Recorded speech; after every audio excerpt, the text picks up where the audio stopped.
नमस्कार। India debate में आप सबका स्वागत है। मैं हूं आशुतोष पाठक। शनिवार है, कृष्णाष्टमी है।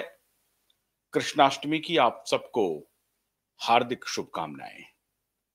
भगवान श्री कृष्ण के सुदर्शन चक्र की चर्चा 15 अगस्त को यानी कल प्रधानमंत्री नरेंद्र मोदी ने लाल किले के प्राचीर से की और ऐसा लगता है कि सुदर्शन चक्र का चलना शुरू हो गया अन्यायियों के खिलाफ, अत्याचारियों के खिलाफ, अपराधियों के खिलाफ, गुनहगारों के खिलाफ।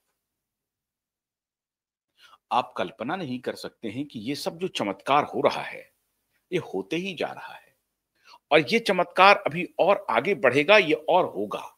तो ये आप ये मत समझिए कि ये चमत्कार अभी और होने हैं। तो पहला चमत्कार हम आपको बताते हैं। 167 नंबर के ऊपर लिस्टेड हुआ था यह मामला। जिस मामले की बात मैं आज करूंगा, यह मामला कितना इंपॉर्टेंट है और कितना गंभीर है। 18 अगस्त को तारीख लगी हुई थी, लेकिन जिस प्रकार से 7 अगस्त का 14 अगस्त का व्यवहार रहा, उससे हम लोग थोड़े से विचलित हुए थे। थोड़े 1-2% विचलन तो होता नहीं है, लेकिन थोड़ी मायूसी हुई थी। तो उस मायूसी को ध्यान में रखते हुए ऐसा लगा कि यह मुमकिन है कि 18 अगस्त के भी मामले टल जाएं और टलने की सारी प्रक्रिया एक प्रकार से पूरी कर ली गई थी। टालने की आधार भी तैयार कर लिया गया था, लिस्ट किया गया था मामले को 167 नंबर के ऊपर। तो 167 के 100 तक तो हियरिंग कई बार हो जाती है, लेकिन ऐसा बहुत कम देखने को मिलता है। तो 167 नंबर पे लिस्टिंग थी। हम लोग एक प्रकार से थोड़े से मायूस हो गए कि ये 14 अगस्त की प्रक्रिया फिर दोहराई जाएगी 18 अगस्त को भी, और लगता है कि इसमें गुनहगार और पापियों ने जो अपना षड्यंत्र किया है, उस षड्यंत्र में वो कामयाब हो जाएंगे। लेकिन कल रात को यकायक 100 पायदान नीचे आ गया ये मामला। कैसे आ गया? 14 अगस्त की जो बात हमने अदालत से गुहार लगाई और अदालत के ऊपर हमने सवाल खड़े किए कि इससे आपकी साख पर सवाल उठने लगेंगे, और उठ रहे हैं, बहुत सारे उठ रहे हैं, उस पर भी मैं बात करूंगा। अभी मैंने ये अपील की थी अदालत से कि आप अविलंब दिशा सुशांत के मामले के जितने मामले हैं उसकी सुनवाई कीजिए। अब मैं अदालत का शुक्रगुजार हूं कि शायद उन्होंने मेरी पुकार सुन ली और 18 अगस्त को जो तारीख लगी हुई थी, जिसको 167 नंबर पर पहले लिस्ट किया गया था, वो यकायक घट करके 67 नंबर पे आ गया। मतलब 100 पायदान ऊपर चला गया। अब हमें यह अपेक्षा हो गई कि 18 अगस्त को सुनवाई होगी, और 18 अगस्त को जो सुनवाई होगी उसमें अदालत के रिमार्क हैं। जो 3 अगस्त को जो सुनवाई हुई थी, 3 जुलाई को जो सुनवाई हुई थी इस प्रकरण की, उसमें अदालत ने जो रिमार्क दिया है, उस रिमार्क को उस वक्त पूरी तरह से सुनवाई नहीं हुई थी, लेकिन उस रिमार्क को लिस्ट करके अदालत ने दोबारा रिमार्क किया है कि 3 जुलाई को जिनको जिनको रिजवाइंडर देना है, जिनको जिनको अपनी बात कहनी है, वो 18 अगस्त को अपनी सारी तैयारी करके आ जाएं। ये पहले से ही इन्होंने संकेत दे दिया अदालत ने कि अगर नहीं आएंगे फिर भी हम सुनवाई करेंगे, और ऐसी परिस्थिति में आपको जवाब देना होगा। अब मित्रों, ये मामला क्या है? आपको बेसब्री से इंतजार होगा कि 18 अगस्त को किस बात की तारीख लगी है। 18 अगस्त को मित्रों तारीख लगी है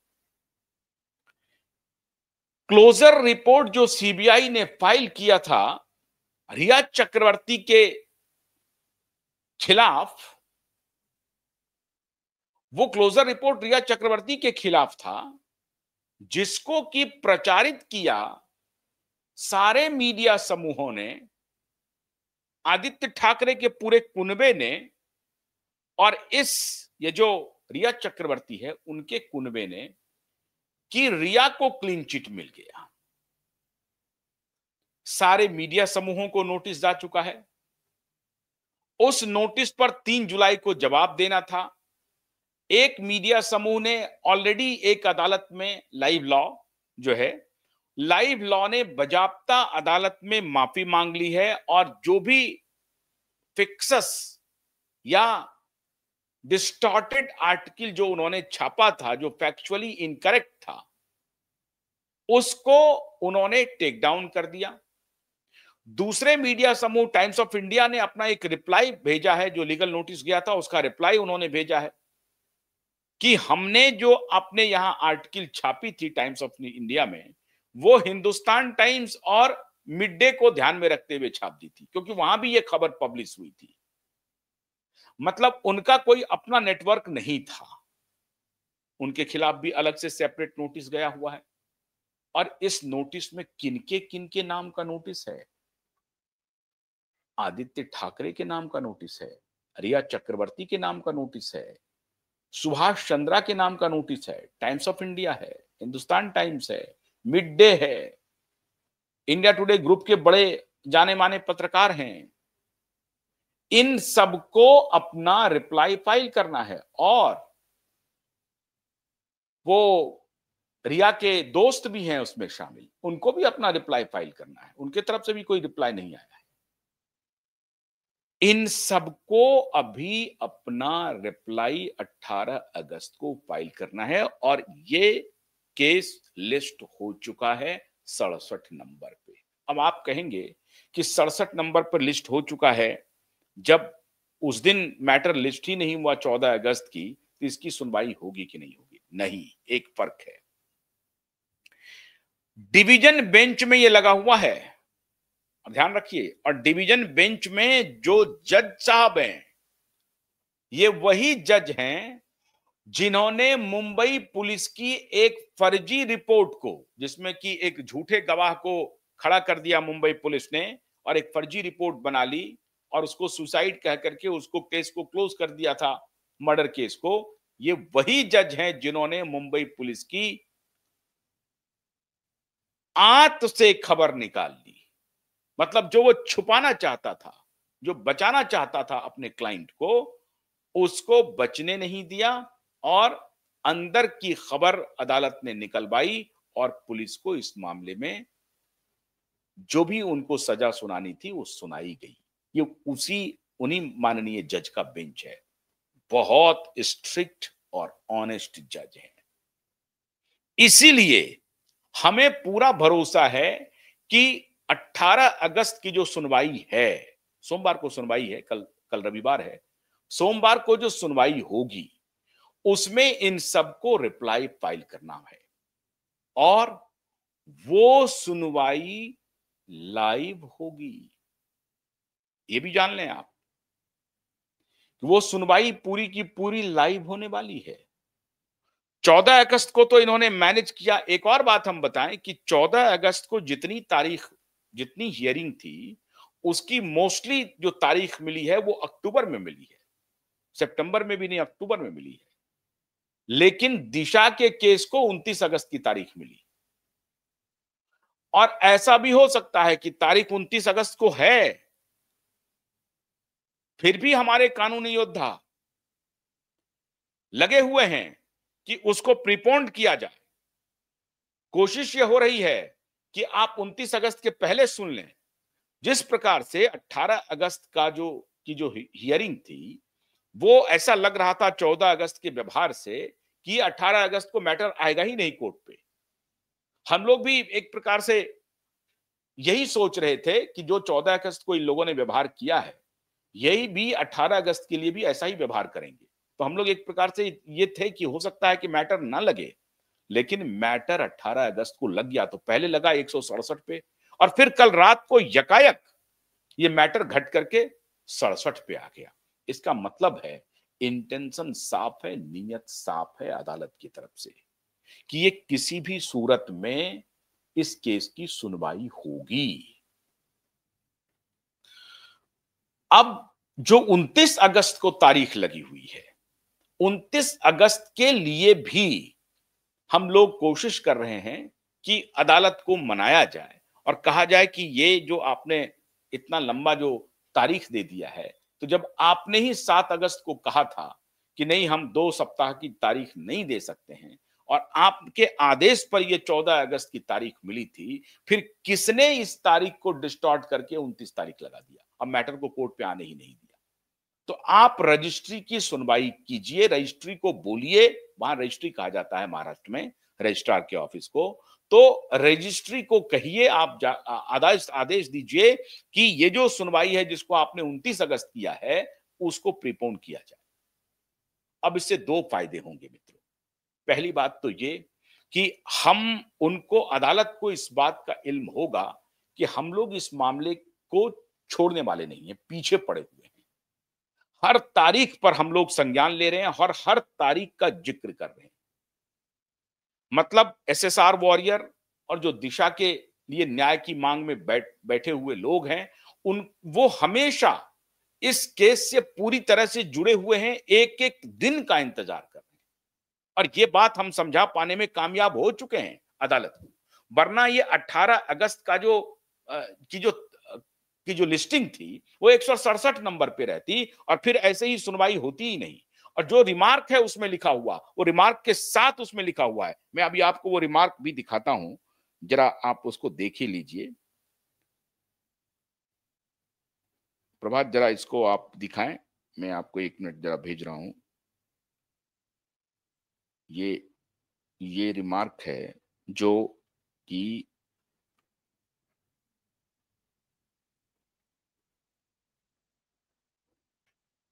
हाँ, ये मैंने भेजा है अभी। इसको उस रिमार्क को देखिए, वैसे आप जितने पढ़ पाएंगे वो पढ़ पाएंगे। उसमें साफ-साफ लिखा हुआ है कि जो भी रिजवाइंडर है, जो कुछ भी आपको कहना है, आप सारे कागजात के साथ वहां पर पहुंच जाइए। मतलब कोई रिलीफ नहीं मिलने वाला है, ये पूरा बाजाब्ता लिस्ट में लिखा हुआ है। ये जो हम आपको कागज दिखा रहे हैं, ये बाजाब्ता उसमें लिस्टेड है। तो 100 से 167 पे जिस जिस समय ये मामला नीचे आया, उसी समय लगा कि एक तो पहली बात हम आपसे फौरन शेयर करें और निराश होने की जरूरत नहीं है। अब महत्वपूर्ण बात यह है कि सबसे पहली बात 18 अगस्त की हियरिंग इसलिए महत्वपूर्ण है मित्रों, क्योंकि 18 अगस्त को ये सभी जितने स्टेक होल्डर हैं, 18 अगस्त के बाद इन सबके जुबान पर ताला लग जाएगा। टाइम्स ऑफ इंडिया क्या दलील देगी कि मैं हिंदुस्तान टाइम्स के और मिड डे के रिपोर्ट के आधार पर मैंने रिपोर्ट पब्लिश किया। लाइव लॉ ने तो पहले ही माफी मांग ली। सुभाष चंद्रा क्या दलील देंगे? निधि राजदान क्या बोलेंगे? सोनी राजदान क्या बोलेंगी? माफ कीजिएगा, निधि राजदान का नाम आ जाता है। सोनी राजदान क्या बोलेंगी? आलिया भट्ट की मां। और पूजा भट्ट क्या बोलेंगी? दिया मिर्जा क्या बोलेंगी? इनके पास क्या जवाब होगा? आपने कैसे सत्यमेव जयते कह दिया? किसने आपको कहा? सतीश मान सिंधे ने आपको ब्रीफ किया? बहुत सारे रिपोर्टर्स कह रहे हैं कि रिया के वकील सतीश मान सिंधे ने हम लोगों को इस बात की जानकारी दी कि साहब रिया को क्लीन चिट मिल गया है और उनके ही जानिब से ये, हालांकि सतीश मान सिंधे के खिलाफ भी एक एप्लीकेशन पड़ा हुआ है कि अगर उन्होंने इस तरह का भ्रम फैलाया है तो उनको जवाब देना पड़ेगा। सीबीआई के सुपर कॉप चुप हैं। सीबीआई भी पार्टी है इस केस में, ध्यान रहे। सीबीआई के ऊपर को पार्टी इसलिए बनाया गया है कि जब ये भ्रम फैलाया जा रहा था, मीडिया समूह के द्वारा फैलाया जा रहा था, बड़े बड़े पर्सनालिटी आकर के ट्वीट कर रहे थे, तब आपने कोई बात क्यों नहीं की, उसका खंडन क्यों नहीं किया? इसका मतलब था कि आप योजनाबद्ध तरीके से इस रिपोर्ट को, जो क्लोजर रिपोर्ट है, उसको बांद्रा कोर्ट में सबमिट किया और उसके बाद मिस इंफॉर्मेशन को फैलने के लिए कुछ अनर्गल ब्रीफिंग कर दी मीडिया में। इसलिए सीबीआई भी इस केस में पार्टी है। सीबीआई को फौरन से पेशतर जवाब देना है कि आपने इस पर कोई टिप्पणी क्यों नहीं की, आपने इसे रोकने का प्रयास क्यों नहीं किया। इतना ही नहीं किया सीबीआई ने, इस प्रचार को होने दिया और सीबीआई ने अपने वेबसाइट पर वो सारे न्यूज रिपोर्ट्स को पब्लिश कर दिया। कहां तो हम लोग ये ढूंढ रहे थे कि सीबीआई ने जो भी क्लोजर रिपोर्ट दिया है सुशांत और दिशा के मामले में तो दिशा का केस था ही नहीं सीबीआई के पास, लेकिन अगर सुशांत के मामले में सीबीआई ने कोई क्लोजर रिपोर्ट दिया है तो वो उसको अपने वेबसाइट पर डाल देना चाहिए। भाई पारदर्शी संस्था है, आपने जांच करके दे दिया है कि भाई इस तरह से हमने जांच की, कहीं कुछ नहीं मिला, foul play, no foul play. तो नो फॉल प्ले जो आपने लिखा और जिसको प्रचारित किया कि सुशांत को सुसाइड करने के लिए कोई फॉल प्ले इन लोगों किसी का नहीं मिला है। अब किसी का नहीं मिला है सुसाइड करने के लिए, मतलब सुसाइड के थ्योरी को इन लोगों ने समझा कि वो सुसाइड ही था। There is no foul play, जबकि नो फॉल प्ले जो कहा गया था और रेफरेंस ये था कि सुशांत की बहनों की उसमें कोई भूमिका नहीं है, सुशांत की मृत्यु में, सुशांत की हत्या में, उसमें कोई भूमिका सुशांत की बहनों का नहीं है और ना ही सुशांत उस डॉक्टर की है। मामला यह था, कंप्लेन था रिया चक्रवर्ती का कि सुशांत की बहन और डॉक्टर तरुण कुमार ने जो दवाई प्रेस्क्राइब किया है उससे सुशांत ने सुसाइड किया है और बहुत संगीन मामला है। अब रिया चक्रवर्ती को यह जवाब देना पड़ेगा कि आपने पहले एक बार आरोप लगाया, फिर आपने सीबीआई में लिख करके दिया कि मैं उस आरोप को वापस कर रही हूं, फिर 3 महीने के बाद आपने खुद उस आरोप पर खुद आ गई।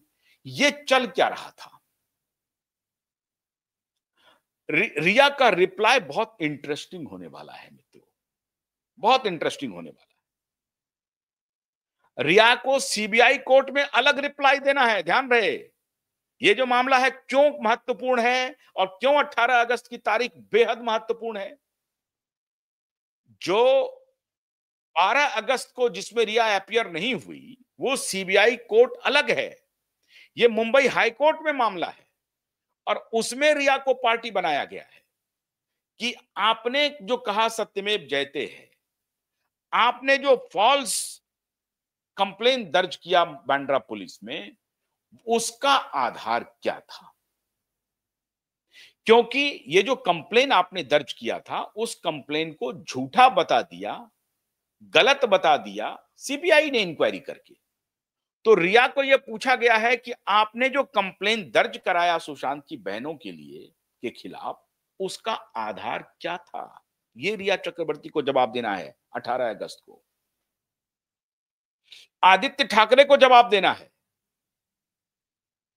क्योंकि आदित्य ठाकरे तो प्राइम एक्यूज्ड में से एक है। सुशांत की हत्या में भी आदित्य ठाकरे एक्यूज्ड है और इस सबके डिजिटल रिकॉर्ड्स जो हैं वो दिए जा रहे हैं, उसमें भी शामिल होने के पक्का प्रमाण है, खाली दिशा में नहीं, वो भी कहा जा रहा है। तो आदित्य ठाकरे को अलग रिप्लाई करना है, रिया चक्रवर्ती का रिप्लाई सबसे महत्वपूर्ण होगा और उससे भी अधिक महत्वपूर्ण होगा सीबीआई का रिप्लाई। सीबीआई क्या कहती है, सबसे महत्वपूर्ण अगर रिप्लाई होगा किसी का तो सीबीआई का होगा। रिया के बाद इस पूरे प्रकरण को इंस्टिगेट करने वाली रिया है।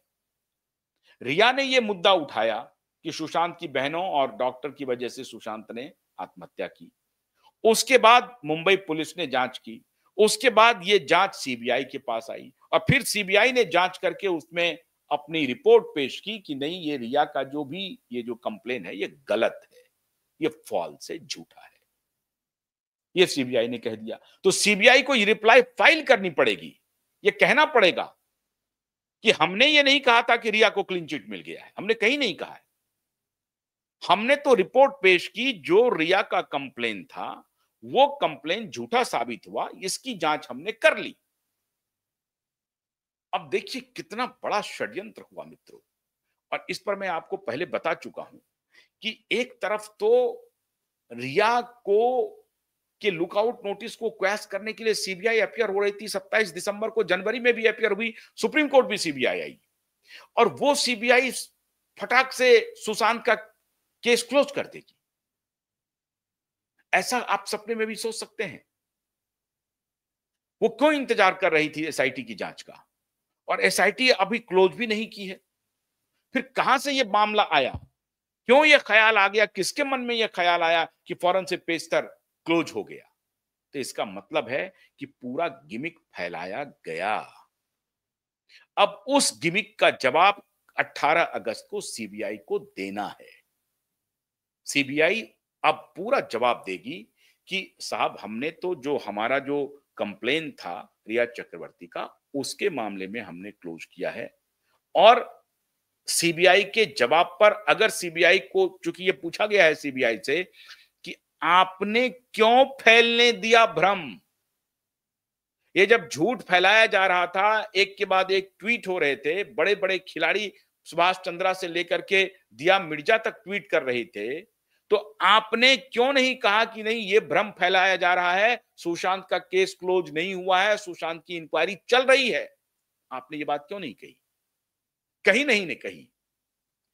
आपको लीगल नोटिस गया है दिशा सालियान के पिता सतीश सालियान के वकील की तरफ से कि वो रिपोर्ट जो आपने सुशांत की क्लोज की है, वो रिपोर्ट की कॉपी हमें दीजिए।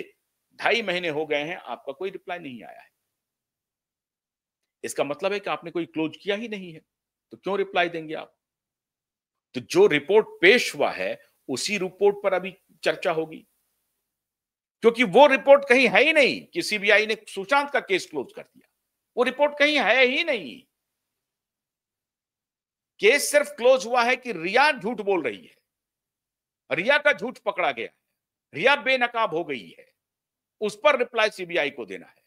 और इसलिए सीबीआई को पार्टी बनाया गया है कि आपने इसका खंडन क्यों नहीं किया, आपने इसको रोका क्यों नहीं। इसका मतलब है कि आप जानबूझ करके इस मामले को, इस भ्रम को फैलने दिया और इसको रोकने की कोशिश नहीं की। इसलिए सबसे महत्वपूर्ण रिप्लाई होगा सीबीआई का। दूसरा महत्वपूर्ण रिप्लाई होगा रिया चक्रवर्ती का। रिया चक्रवर्ती सोच रही थी कि अरे हमारा सीबीआई में तो हो गया, 12 अगस्त को हम नहीं गए, हाथ डुलाते हुए हमारे वकील चले गए, वकालतनामा भी उनके पास नहीं था, तो कोई बात नहीं, हम आगे भी निकल जाएंगे। लेकिन 18 अगस्त की तारीख फिर आ गई, तो मीडिया को भी जवाब देना है, रिया चक्रवर्ती को जवाब देना है, आदित्य ठाकरे को जवाब देना है और सीबीआई को भी जवाब देना है। मुंबई पुलिस कमिश्नर तो खैर पार्टी है ही है इसमें, ये सारे लोग पार्टी बने हुए हैं। तो 18 अगस्त का इंतजार कीजिए, वो सुनवाई लाइव होनी है। एकदम डरने की जरूरत नहीं है, हम लोग सही ट्रैक पर हैं, न्याय मिलेगा। बहुत बहुत शुक्रिया, नमस्कार।